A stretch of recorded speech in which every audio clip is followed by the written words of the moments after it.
Hi hello friends, నేను మీ brother Rajesh. Today I welcome you all to our channel that is GR world. Okay friends, మనం already 7th class political science complete చేసుకున్నాం. ఒక last chapter మిగిలిపోయింది, that is about media గురించి ఒక chapter ఉంది.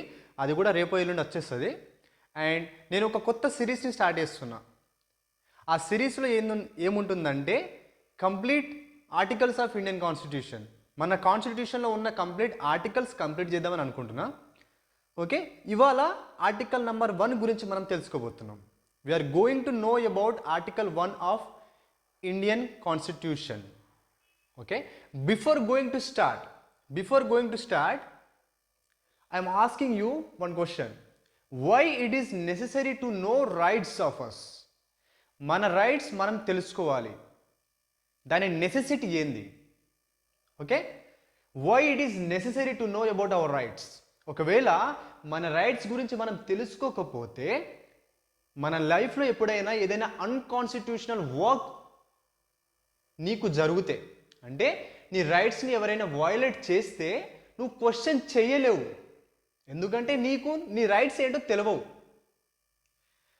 ఇప్పుడు ఒక ప్లేస్లో నిన్ను డిస్క్రిమినేట్ చేసారు based upon the colour of your skin. నువ్వు బ్లాక్ కలర్లో ఉన్నవన్నీ నిన్ను ఒక టెంపుల్లోకి రానివ్వలేదు. ఆ టైంలో నీకు ఒక రైట్ తెలిసి ఉంటే నువ్వు క్వశ్చన్ చేస్తావు ఆ టెంపుల్ వాళ్ళని. ఓకేనా, క్వశ్చన్ చేస్తావు. మన కాన్స్టిట్యూషన్లో డిస్క్రిమినేషన్ని ప్రొహిబిట్ చేసారు. Discrimination is equal to crime. ఇది గనక నీకు తెలియకపోతే నువ్వు క్వశ్చన్ చేయలేవు. సో నీ రైట్స్ నువ్వు తెలుసుకోవాలి. నువ్వు తెలుసుకుంటే ఈ సొసైటీలో ఫ్రీగా బతకగలవు. ఓకేనా, ఎప్పుడైతే నీ రైట్స్ అన్నీ నీకు తెలుస్తాయో అప్పుడు నీ విషయంలో ఎలాంటి కరప్షన్స్ కాకుండా నువ్వు చూస్తావు. ఫర్ ఎగ్జాంపుల్, నువ్వు ట్రావెల్ చేస్తున్నావు, ఒక 2 వీలర్ వెహికల్ వేసుకొని ట్రావెల్ చేస్తున్నావు, ఒక ప్లేస్కి వెళ్తున్నావు. అయితే నువ్వు ట్రాఫిక్ ఉన్న దగ్గర ఆగినావు. ట్రాఫిక్ పోలీస్ నీ దగ్గరకు వచ్చేయండు. అతను వచ్చి లంచం అడుగుతుండు. ఒక 500 రూపీస్ లేకుంటే నీ వెహికల్ని కదలనివ్వను అంటుండు. కానీ నీ దగ్గర ఆల్రెడీ లైసెన్స్ ఉన్నాయి అండ్ నువ్వు హెల్మెట్ కూడా యూజ్ చేస్తున్నావు. సో నువ్వు ఎలాంటి అమౌంట్ ఇవ్వాల్సిన అవసరం లేదు. ఆ టైంలో ఆ పోలీస్ని నువ్వు క్వశ్చన్ చేయొచ్చు. ఆ పోలీస్ మీద నువ్వు కేసు ఫైల్ చేయొచ్చు. ఓకేనా, నీ ఫండమెంటల్ రైట్స్ని వయలేట్ చేసినందుకు నువ్వు సుప్రీంకోర్టుని అప్రోచ్ కావచ్చు. ఇవన్నీ జరుగుతాయి ఎప్పుడైతే నీకు నీ రైట్స్ తెలుస్తాయో అప్పుడు ఇవన్నీ జరుగుతాయి. నీ రైట్స్ నీకు తెలియకపోతే అంతే, నువ్వు భయపడతావు అంతే. ఈ గవర్నమెంట్ని క్వశ్చన్ చేయలేవు. నువ్వు గవర్నమెంట్ చాలా తప్పుడు పనులు చేస్తుంది కానీ నువ్వు క్వశ్చన్ చేయలేవు. బికాస్ ఆ తప్పులేంటో నీకు తెలియవు. ఆ తప్పుల వల్ల నీ రైట్స్ వయలేట్ అవుతున్నాయా లేవా అది నీకు తెలియదు. ఓకేనా, సో రైట్స్ తెలుసుకోవాలి. నీకు ఎలాంటి హక్కులు ఉన్నాయో తెలుసుకోవాలి. That it is very very necessary. ఓకేనా, నేను ఇలాంటి చాలా చూశాను కాబట్టి అందరిలో ఒక అవేర్నెస్ రావాలని ఈ సిరీస్ స్టార్ట్ చేస్తున్నా. మన క్లాసెస్ రన్ అవుతూ ఉంటాయి అండ్ ఈ సిరీస్ కూడా రన్ అవుతూ ఉంటాయి. ఓకేనా, నేను ఈ సిరీస్ మొత్తంలో ప్రతి ఆర్టికల్ చాలా డీటెయిల్డ్గా చెప్పబోతున్నా. కాన్స్టిట్యూషన్లో ఎలా ఉన్నదో ఎగ్జాక్ట్ అవే నేను ఎక్స్ప్లెయిన్ చేస్తా ప్రాక్టికల్ ఎగ్జాంపుల్స్తోని. So don't miss any lecture. ఓకేనా, అండ్ మీ ఫ్రెండ్స్కి కూడా షేర్ చేయండి. బికాస్ ఈ రైట్స్ గురించి అవేర్నెస్ రావాలి. ఇప్పుడు ఊర్లలో గ్రామ సభ మీటింగ్స్ జరుగుతున్నాయా? కొన్ని ఊర్లలో జరుగుతాయి, కొన్ని ఊర్లలో జరగవు. మన పంచాయత్ గ్రామ సభకి రెస్పాన్సిబుల్గా ఉందా? గ్రామ సభని అడిగే ఏదైనా యాక్షన్ తీసుకోవాలి గ్రామ పంచాయత్. గ్రామ సభ అంటే ఎవరు? మనం. Those who are above 18 years or 18 years of age, we are the members of Gram Sabha. The Gram Panchayat should take action after explaining its actions to us. కానీ అలాంటివి జరుగుతున్నాయా? జరగట్లేవు. మోస్ట్ ఆఫ్ ది ప్లేసెస్లో జరుగుతలేవు. మా విలేజ్లో కూడా జరగట్లేదు. So ఇలాంటి చాలా చూసిన కాబట్టి I wanted to bring awareness about rights in our society. So that's why I'm going to start this series and మీ ఫ్రెండ్స్కి షేర్ చేయండి. ఓకేనా, okay. Before going to start మనం ఆర్టికల్స్ తెలుసుకోబోతున్నాం. ఈ ఆర్టికల్స్ అన్నీ ఎక్కడ ఉన్నాయి? మన కాన్స్టిట్యూషన్లో ఉన్నాయి. So before going to know about Article 1, let's know some important points about our constitution. Okay na? Our constitution.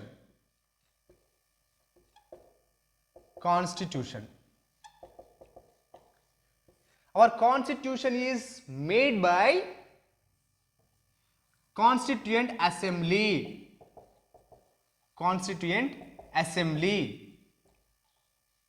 ఓకేనా? మన కాన్స్టిట్యూషన్ ఎవరు తయారు చేసిరు? కాన్స్టిట్యూయెంట్ అసెంబ్లీ తయారు చేసింది. దీంట్లో ఎంతమంది ఉన్నారు? 299 మెంబర్స్ ఉన్నారు. ఓకేనా? And it took about 2 years 11 months and 18 days. మన కాన్స్టిట్యూషన్ని తయారు చేయడానికి 2 years 11 months 18 days అయ్యింది. ఓకేనా? అప్రాక్సిమేట్లీ 3 years టైం తీసుకుంది మన constitution to get completely drafted by our members of constituent assembly. Who is considered as a father of constitution? Dr. B.R. Ambedkar. Dr. B.R. Ambedkar is considered as a father of Indian Constitution. Okay, we are talking about Indian Constitution. Okay na? First, when it is adopted on November 26, 1949. Okay na? It is adopted on అంటే కంప్లీట్గా draft అయిపోయిన time ఇది. November 26, 1949. ఇప్పుడు ఓకేనా? ఈ టైంలో completely తయారైపోయింది constitution. And ఈ తయారైపోయిన కాన్స్టిట్యూషన్ ఫోర్స్లోకి ఎప్పుడు వచ్చింది? అమలులోకి ఎప్పుడు వచ్చింది? Jan 26, 1950. ఓకేనా? Jan 26, 1950. And this day is celebrated as Republic Day. Okay na? This day is celebrated as Republic Day and we all know about that. Okay. Draft అయిన constitution, adapt అయిన constitution. ఈ టైంలో ఎన్ఫోర్స్మెంట్లోకి వచ్చిన కాన్స్టిట్యూషన్లో ఓకేనా, అమలులోకి వచ్చిన కాన్స్టిట్యూషన్లో 395 ఆర్టికల్స్ ఉన్నాయి. ఎన్ని ఆర్టికల్స్ ఉన్నాయి? 395 ఆర్టికల్స్ ఉన్నాయి. ఓకేనా? అండ్ 8 షెడ్యూల్స్ ఉన్నాయి. అండ్ 22 పార్ట్స్ ఉన్నాయి. ఓకేనా? January 26, 1950 ఈ టైంలో అమలులోకి వచ్చిన కాన్స్టిట్యూషన్లో 395 ఆర్టికల్స్ ఉన్నాయి, 8 షెడ్యూల్స్ ఉన్నాయి, 22 పార్ట్స్ ఉన్నాయి. ఆఫ్టర్ ఇప్పుడు ఎన్ని ఆర్టికల్స్ ఉన్నాయి? ప్రెజెంట్ ఇక్కడ రాసిన చూడండి. ప్రెజెంట్ ఎన్ని ఆర్టికల్స్ ఉన్నాయి? నియర్లీ 470 ఆర్టికల్స్ ఉన్నాయి. ఓకేనా? 470 ఆర్టికల్స్, 25 పార్ట్స్ ఉన్నాయి అండ్ 12 షెడ్యూల్స్. ఇక్కడ 395 ఆర్టికల్స్ ఉన్నాయి. ఓకేనా? కానీ ఇప్పుడు ప్రెజెంట్ 470 ఆర్టికల్స్ ఉన్నాయి. అంటే అమెండ్మెంట్స్ జరిగినాయి. కాన్స్టిట్యూషన్లో కొన్ని చేంజెస్ తీసుకొచ్చారు. లోపల మొత్తం స్ట్రక్చర్ని ఎవరు చేంజ్ చేయలేరు. ఓకేనా? కానీ లోపల కొన్ని రీఫార్మ్ చేసేటటువంటి చేంజెస్ తీసుకొచ్చారు. దానివల్ల number of articles, number of schedules, number of parts got increased in our constitution through amendments. And ఇప్పటి వరకు ఎన్ని అమెండ్మెంట్స్ అయినాయి? It is about 106 amendments happened till date. ఇప్పటి వరకు 106 అమెండ్మెంట్స్ అయినాయి. 106 అమెండ్మెంట్స్ అంటే ఏంది? ఉన్న వాటిలో కొన్ని చేంజెస్ తీసుకురావడం అంతే. 106 అమెండ్మెంట్స్ జరిగినాయి. 106 అమెండ్మెంట్స్ జరిగినాయి కాబట్టి ఈ నంబర్ కాస్త ఈ నంబర్ అయిపోయింది. 395 articles, 470 articles, 8 schedules, 12 schedules, 22 parts, 25 parts. ఓకేనా? This is small introductory part about Indian constitution. And ఇప్పుడు మన మెయిన్ కంటెంట్లోకి ఎంటర్ అవుతున్నాం అబౌట్ ఆర్టికల్స్. అండ్ ఇవాళ లెక్చర్లో we are going to discuss about article 1 of Indian constitution as it is in the constitution ఎలా ఉందో అదే విధంగా ఎగ్జాక్ట్ అవే పాయింట్స్ మనం డిస్కస్ చేసుకుందాం. ఓకేనా? Okay friends, note it down. Okay, article 1 of Indian constitution. నేను ఈ సిరీస్ ఎప్పటి నుంచో స్టార్ట్ చేద్దాం అనుకుంటున్నా, బట్ పాసిబుల్ కాలేదు. Now I'm starting that. Rights తెలుసుకోవాలి ఫ్రెండ్స్, అందరూ కన్ఫర్మ్గా రైట్స్ తెలుసుకోవాలి, లేకుంటే ఈ సొసైటీ మనతో ఆడుకుంటుంది. క్వశ్చన్ చేయాలి గవర్నమెంట్ని. ఎవరైనా అన్కాన్స్టిట్యూషన్ వర్క్స్ చేస్తే క్వశ్చన్ చేయాలి, నోరు మూసుకొని ఉండొద్దు. అట్లుంటే మళ్ళీ ఆ సోషల్ ఈవిల్స్ ఇంకా పెరుగుతాయి, కరప్షన్ పెరుగుతుంది, డిస్క్రిమినేషన్ చేస్తారు, కొత్త సోషల్ ఈవిల్స్ వస్తారు, bad social evils. So okay, వాటి నుండి మనల్ని మనం ప్రొటెక్ట్ చేసుకోవాలి. Okay, article 1. Article 1 of Indian Constitution. It is in the first part. Article 1 A part లో ఉంది? First part.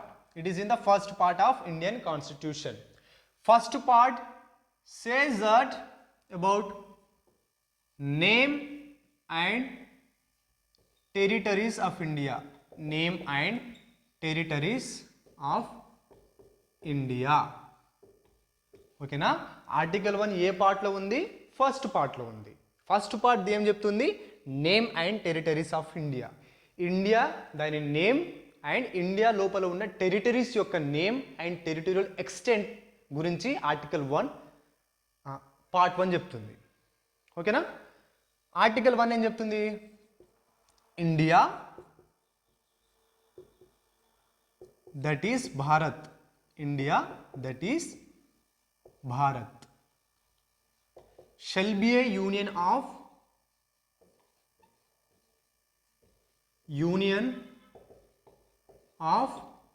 states. ఓకేనా? ఆర్టికల్ 1 ఏం చెప్తుంది? India that is Bharat. India that is Bharat shall be an union of states. First మనం ఈ line గురించి తెలుసుకుందాం. India that is Bharat. Okay, constitution ఏం చెప్తుంది? మన కంట్రీ పేరేంది? India and that is Bharat.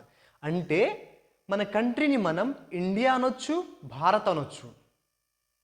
మధ్యలో అంటే చాలా రోజుల క్రితం ఒక ఫైట్ లాంటిది స్టార్ట్ అయింది.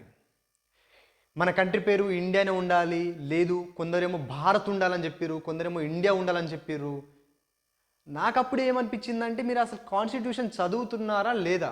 ఇంకా ఈ ఫైట్ తీసుకొచ్చింది యావరేజ్ పీపుల్ కాదు, హైలీ ఇన్ఫ్లుయెన్స్డ్ పీపుల్. వాళ్ళు మన కంట్రీకి ఒకటే పేరుంది, కొందరేమో ఇండియా అంటుర్రు, కొందరేమో భారత్ అంటుర్రు. కానీ కాన్స్టిట్యూషన్ ఏం చెప్తుంది? మన కంట్రీకి 2 పేర్లు ఉన్నాయి, ఇండియా ఉంది అండ్ భారత్ ఉంది. మనం సిచ్యువేషన్స్ తగ్గట్టు మనం ఎలా అయినా యూజ్ చేసుకోవచ్చు, ఇండియా అనొచ్చు, భారత్ అనొచ్చు. ఓకేనా? మన కాన్స్టిట్యూషన్ చెప్పేది ఏంది? India that is Bharat.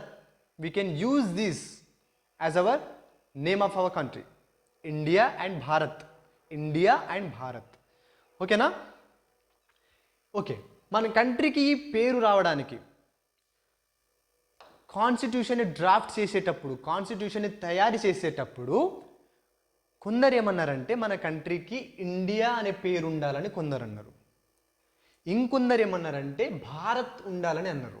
Okay, constituent అసెంబ్లీలో మెంబర్స్ ఉంటారుగా, ఆ మెంబర్స్లో కొందరు ఇండియా ఉండాలన్నారు, ఇంకొందరు లేదు భారత్ ఉండాలని చెప్పారు మన కంట్రీకి పేరు. డిబేట్స్ జరిగిన తర్వాత, ఆఫ్టర్ మెనీ డిబేట్స్, లాస్ట్కి ఒక అగ్రిమెంట్కి వచ్చారు. ఏం అగ్రిమెంట్కి వచ్చారు? మన కంట్రీకి 2 పేర్లు ఉండాలి, ఇండియా ఉండాలి, భారత్ ఉండాలి. ఓకేనా? మనం 2 విధాలుగా పిలుచుకోవచ్చు అని ఒక అగ్రిమెంట్కి వచ్చారు. ఫైనల్లీ మన కంట్రీకి 2 నేమ్స్ ఉన్నాయి, ఇండియా అండ్ భారత్. ఓకేనా? డిబేట్ జరిగినాయి. కొందరేమో ఇండియా అన్నారు, మన కంట్రీకి ఇండియా అనే పేరు ఉండాలని కొందరు అన్నారు, కొందరేమో భారత్ ఉండాలని కొందరు అన్నారు. అర్థమైందా? డిబేట్స్ జరిగినాయా? ఓకే జరిగినాయి, కొందరు ఇటున్నారు కొందరు అటున్నారు. ఫైనల్లీ ఒక అగ్రిమెంట్కి వచ్చారు. ఏం agreement? We can use mix of both. Mix of both అంటే మనం ఇండియా అనొచ్చు అండ్ భారత్ అనొచ్చు, రెండు పేర్లను మనం యూజ్ చేసుకోవచ్చు to represent our country. That is what our constitution says. ఓకేనా? ఇప్పుడు ఈ కంట్రీకి ఈ పేరు ఉండాలి అని ఏదైనా ఫైట్ వస్తే వాళ్ళకి చెప్పండి మీరు. మన కాన్స్టిట్యూషన్ చెప్పేది ఏంటంటే India that is Bharat, we can use both the names. ఓకేనా? That is about India, that is Bharat. And ఇక్కడ చూడండి టెరిటరీస్ ఆఫ్ ఇండియా. ఇండియాకి ఉన్న టెరిటరీస్ ఏంది అసలు? ఓకే, ఇండియా యొక్క టెరిటరీస్ ఏంది అసలు? ఇక్కడ చూడండి టెరిటరీస్ షెల్ కంప్రైజ్ ఆఫ్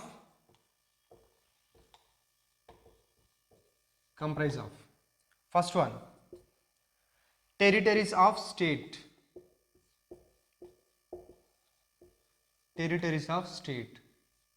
ఇండియాలో ఇప్పుడు 28 స్టేట్స్ ఉన్నాయి. ఓకేనా? అవన్నీ కూడా ఇండియాలో వస్తాయని చెప్తుంది. Next one union territories.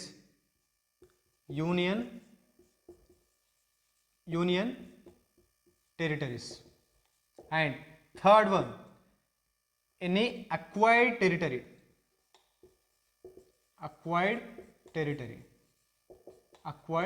Territories అంటే ఇండియాలో స్టేట్స్ ఉంటాయి, యూనియన్ టెరిటరీస్ ఉంటాయి, అండ్ ఫ్యూచర్లో ఏదైనా టెరిటరీని, ఏదైనా ప్లేస్ని మనం క్యాప్చర్ చేసుకోవచ్చు, లేదా ఏదైనా ట్రీటీ ద్వారా మన ఇండియాలోకి ఏదైనా ప్లేస్ రావచ్చు. ఓకేనా? ఏదైనా యుద్ధం చేసి మనం ఒక టెరిటరీని తెచ్చుకోవచ్చు. ఇవన్నీ కూడా ఇండియాలో భాగం. ఓకేనా? ఇవన్నీ కూడా ఇండియాలో భాగం. టెరిటరీస్ ఆఫ్ స్టేట్ 28 స్టేట్స్ ఉన్నాయి. ఎన్ని స్టేట్స్ ఉన్నాయి? 28 స్టేట్స్ ఉన్నాయి. 28. యూనియన్ టెరిటరీస్ ఎన్ని ఉన్నాయి? 8 ఉన్నాయి. అక్వైర్డ్ టెరిటరీస్ అంటే ఫ్యూచర్లో కావచ్చు మనం ఏదైనా ప్లేస్ని పర్చేస్ చేసుకోవచ్చు, అండ్ ఏదైనా దేశం పైన లేదా ఏదైనా ప్లేస్ పైన మనం యుద్ధం చేసి ఆ ప్లేస్ని క్యాప్చర్ చేసుకోవచ్చు. అది కూడా మన ఇండియాలో భాగమే. ఓకేనా? కాంక్వెస్ట్ యుద్ధం చేసి తెచ్చుకోవడం, అండ్ ఏదైనా సంధి చేసుకొని ట్రీటీ. ఓకే, వీటి ద్వారా ఏదైనా టెరిటరీ ఇండియాలోకి వస్తే అది ఇండియాలో భాగం. ఓకేనా? This is what territories of India, states, union territories and any acquired territory in future. ఓకేనా? In future. Okay, in future. Okay, ఇక్కడ ఓకేనా ఒకసారి నోట్ డౌన్ చేసుకోండి. ఓకే, ఇక్కడ చూడండి shall be an union of states. దీని అర్థం ఏంది అసలు?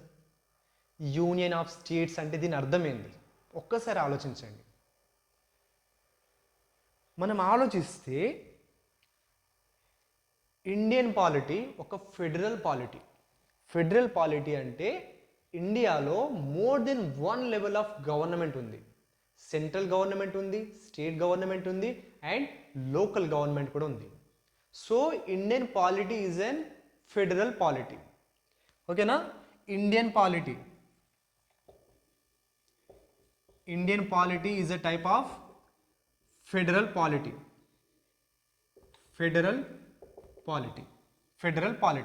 ఎందుకంటే we have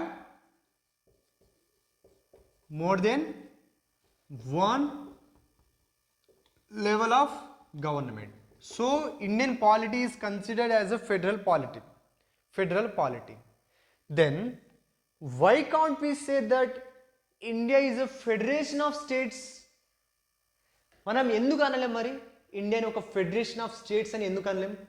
Why only we use India as a union of states? Why we describe India as union of states?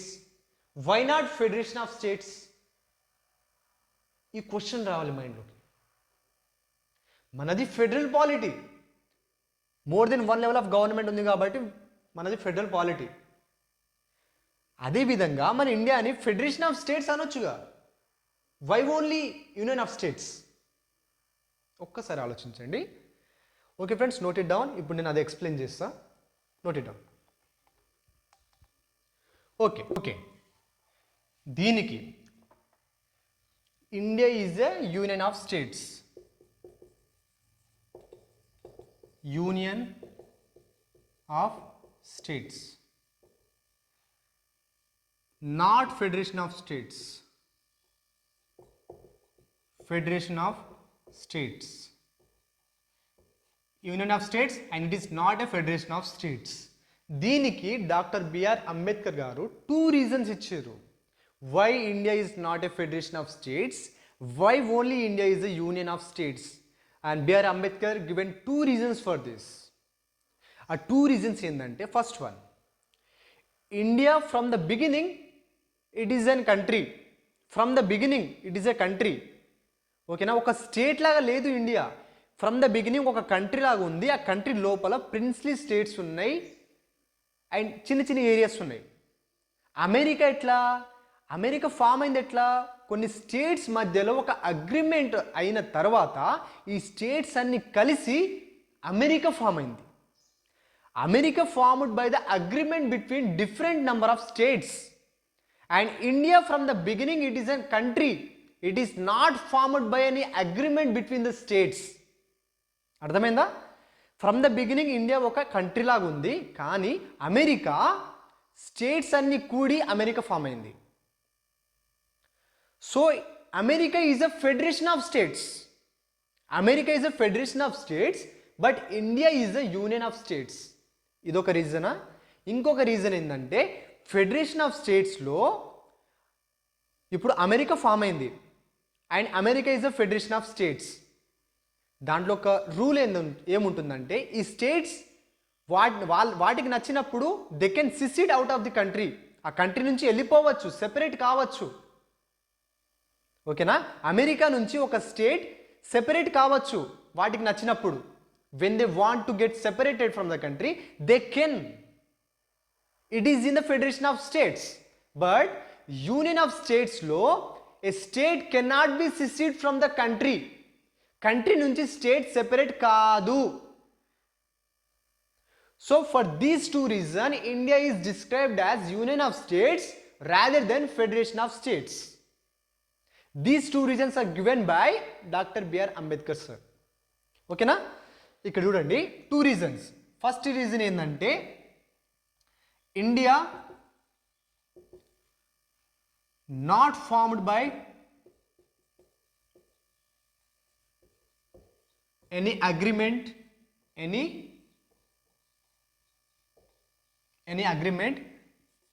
between states. From the beginning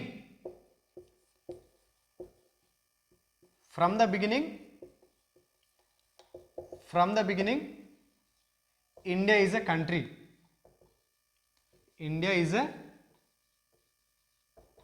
country. Okay na? Second reason, no state can secede out of country. No state can secede from country. ఓకేనా, అర్థమైందా? State country నుంచి separate అయ్యే వాటికి permissions లేవు.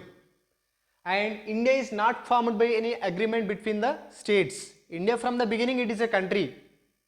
ఓకేనా, that's why India is described as union of states rather than federation of states. In federation of states, a state has a opportunity to secede from the country. Country నుంచి separate అయ్యే అవకాశం ఉంది స్టేట్కి in the federation of states, but it is not there in the union of states.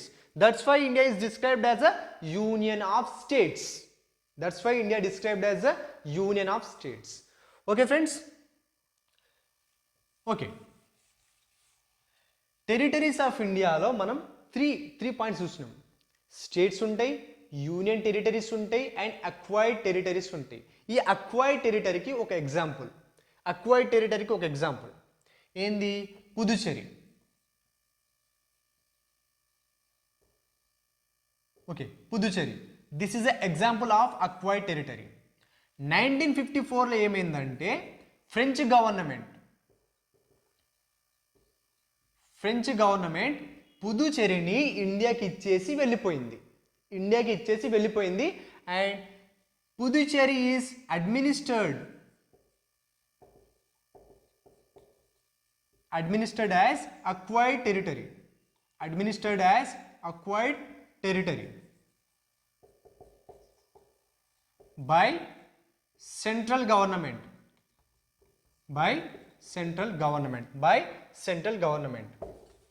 ఓకేనా 1954లో French government పుదుచెరిని ఇండియాకి ఇచ్చేసి వెళ్ళిపోయింది and this Puducherry is administered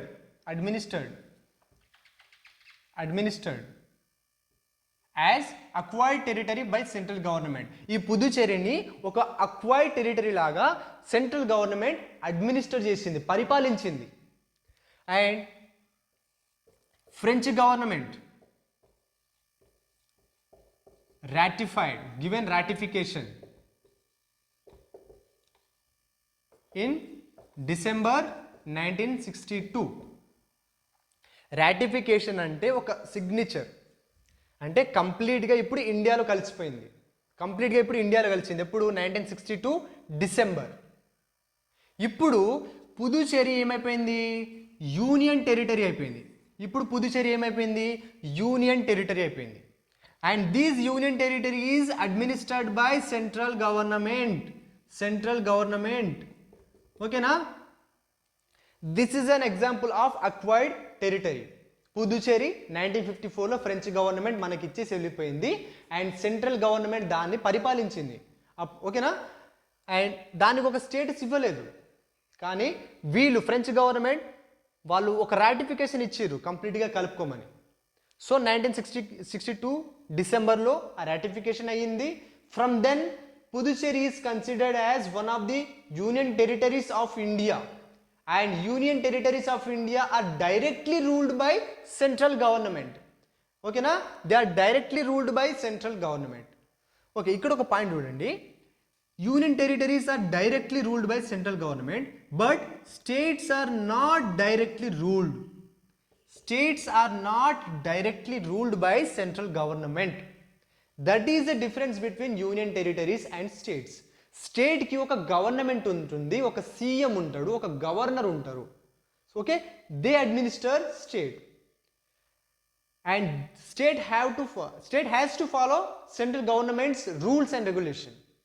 but union territory is directly ruled by central government. They don't have any CM. This is the main difference between state and the union territory. ఓకేనా? Okay, this is article 1 of Indian constitution. And ఇంకొన్ని points ఉన్నాయి. Okay friends, ఇంకొన్ని points.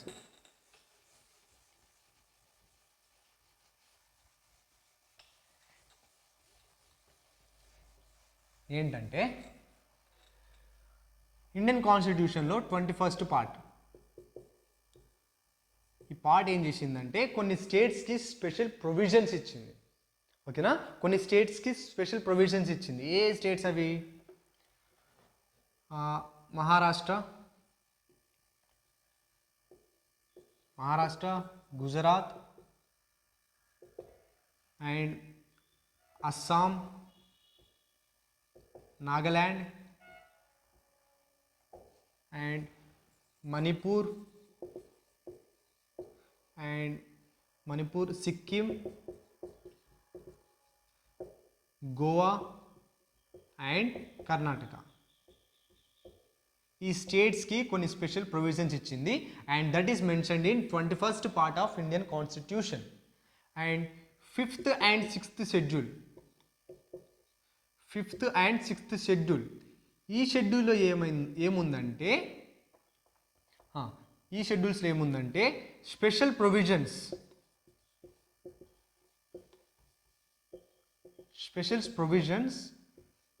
for the administration of tribal areas. ఓకేనా. Tribal ఏరియాస్ని పరిపాలించడానికి కొన్ని special provisions ఉన్నాయి. ఆ provisions ఎక్కడున్నాయి? 5th and 6th షెడ్యూల్స్లో ఉన్నాయి. 21st పార్ట్లో స్పెషల్ ప్రొవిజన్స్ ఇచ్చారు ఈ స్టేట్స్కి. మహారాష్ట్ర, గుజరాత్ ఈ స్టేట్స్కి స్పెషల్ ప్రొవిజన్స్ ఇచ్చారు. ఓకేనా. ఇక్కడ ఈ అక్వైర్డ్ టెరిటరీస్ని సెంట్రల్ గవర్నమెంట్ డైరెక్ట్లీ రూల్ చేస్తుంది. సెంట్రల్ గవర్నమెంట్ అంటే పార్లమెంట్. ఓకేనా. అక్వైర్డ్ టెరిటరీస్ని సెంట్రల్ గవర్నమెంట్ డైరెక్ట్లీ రూల్ చేస్తుంది. That is mentioned in article 246. Okay friends, this is all about article 1 of Indian constitution. ఓకేనా. Let's revise. Article 1 is there in first part of Indian Constitution. Part 1 says that name and territories of India. Okay. Article 1 says that India, that is Bharat, shall be an union of states. India, that is Bharat. Our country's name, India and Bharat. Many debates were happened. Finally, they came to agreement and we can use India and Bharat as a name of our country. And territories of India, 28 states, union territories, and any acquired territory in the future. These acquired territory may come through the purchase, through any war, and through any treaty. Okay na? One such example is the Puducherry. Okay, that is a acquired territory and that is directly ruled by parliament. That is mentioned in article 246. And what is the difference between union territory and state? Union territory is directly ruled by the central government, but state is not directly ruled by the central government. That is the difference between state and the union territory. Okay, why we call India, or why we describe India as a union of states rather than federation of states? And Dr. B.R. Ambedkar given 2 reasons for this. One is India is not formed by any agreement between the states. From the beginning, India is a country. Second one, no state can secede from the country. By these 2 reasons, India is described as a union of states rather than the federation of states. And in the 21st part of Indian Constitution, some special provisions were given to states, some states, Gujarat, Maharashtra, Assam, Arunachal Pradesh, Andhra Pradesh and Telangana, Sikkim, Manipur, Nagaland, Goa and Karnataka. And in 5th and 6th schedules, special provisions were given for the administration of tribal areas. This is about our today's class. And ఒకటి మర్చిపోయాను నేను, అదేంటంటే union of India and territory of India.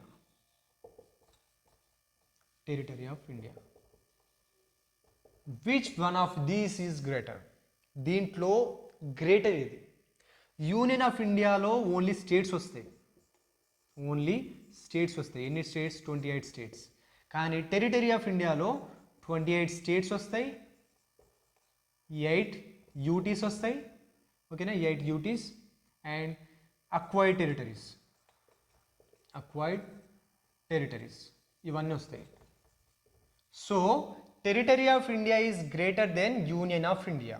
Union అంటే only states వస్తాయి, territory అంటే 28 states వస్తాయి, 8 union territories వస్తాయి and any acquired territory వస్తాయి. So territory of India is greater than union of India. Okay friends, this is all about article 1 of our Indian constitution. And మీ ఫ్రెండ్స్కి తప్పకుండా share చేయండి. Thank you friends.